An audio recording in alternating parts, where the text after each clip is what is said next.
Joe Biden isn't officially running for president once again yet. He's bombing around the country, getting rich from speeches to corporate groups around the world, really. But if he does enter the race, polls show he'll immediately be a frontrunner for the Democratic nomination. Joe Biden has been in politics for a long time.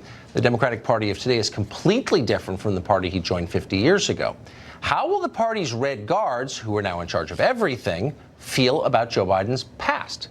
Lisa Booth has been digging into this. She's a senior fellow at Independent Women's Voice, and she joins us tonight with the results of her Joe Biden investigation. Tucker. Hey, yeah. Lisa.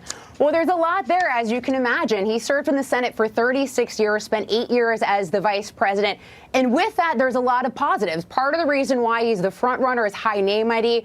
You are more easily able to raise money when people know you like that, and you have a lot of base of support among the donor base. But there's also a lot of challenges. There's a lot of things that you have said that you're going to have to answer to, things that you have to vote on as well. And Joe Biden has recently come under criticism, one for his treatment of Anita Hill during the Clarence Thomas confirmation hearings. A lot of Democrats felt that he was too tough on her and negatively impacted Anita Hill. And also, remember how much trouble Hillary Clinton gotten over her super predator comment and how that impacted her 2016 presidential run? There were interactions with the Black Lives Matter protesters who interrupted a fundraiser, demanded an apology for that comment. Well, Joe Biden had a similar comment that he might have to answer to as well. Listen to this.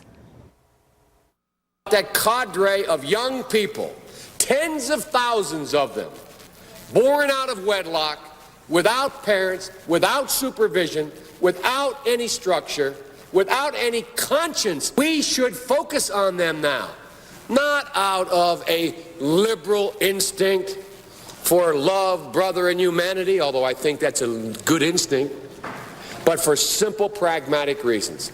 If we don't, they will, or a portion of them will, become the predators 15 years from now. And, Madam President, we have predators on our streets.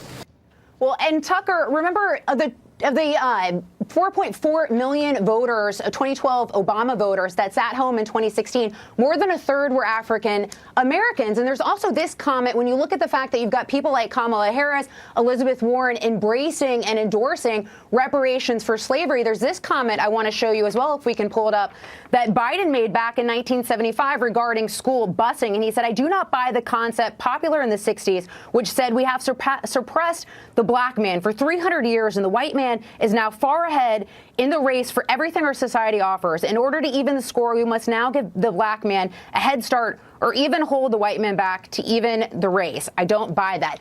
So a lot of these comments he has previously made could end up being an issue both with African-American voters and just where the Democratic Party is now as a whole. I mean, we know that the party has gone increasingly leftward leaning. Medicare for All used to be outside of the mainstream. Now it's a litmus test for Democratic candidates. So Joe Biden may not be in the mainstream of the Democratic Party anymore.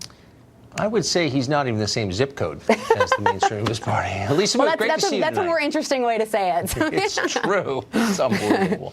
Thanks a lot for that. Happy Friday.